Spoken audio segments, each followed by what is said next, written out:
Today marks the 76th anniversary of Victory in Europe Day, which celebrates the day the Allies of World War II accepted Germany's unconditional surrender, marking the end of the war in Europe.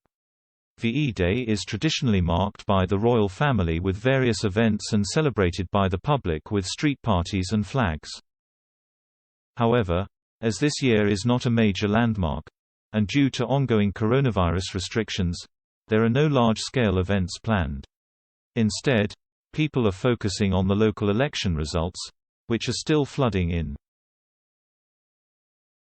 On Thursday, the people went to the polls to vote in the devolved Parliament elections, the Scottish Parliament and Welsh Assembly, as well as a by-election in Hartlepool and various local council and city mayoral elections across the country. Similarly, back in 2010, there was an election 2 days before VE Day celebrations. It was the 65th anniversary of VE Day and there were large celebrations up and down the country. However, the Queen decided to stay home over worries about election protocol. The general election had resulted in a hung parliament and party leaders were still deciding how they were going to form a government. Officials were concerned that the Queen's presence at celebrations might be misrepresented if she were to be photographed with any of them, according to a 2015 article in The Guardian. Instead, the Queen based herself at Windsor Castle in the aftermath of the election to signal to political leaders that she would give them space to agree a government. Her decision was taken under the advice of the Golden Triangle, the Cabinet Secretary, her Private Secretary and the Prime Minister's Principal Private Secretary. Lord O'Donnell, the former Cabinet Secretary who oversaw the coalition negotiations in 2010, thought it was wise for the Queen to remain out of London, saying, "That sounds very sensible." However, this did mean she could not take part in the main events commemorating Nazi Germany's official surrender on May 8, 1945.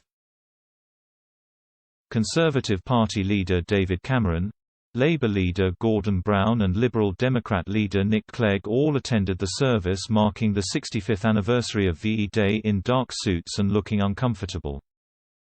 They joined war veterans, serving soldiers, sailors and airmen at the cenotaph in Whitehall for the ceremony. Prince Charles laid a wreath, as did each party leader and several military chiefs, and a minute's silence was observed followed by a bugle sounding the last post. The atmosphere between the leaders appeared to be tense, as their parties were in coalition talks following the inconclusive general election. The Tories had won the most seats, but not enough for an overall majority.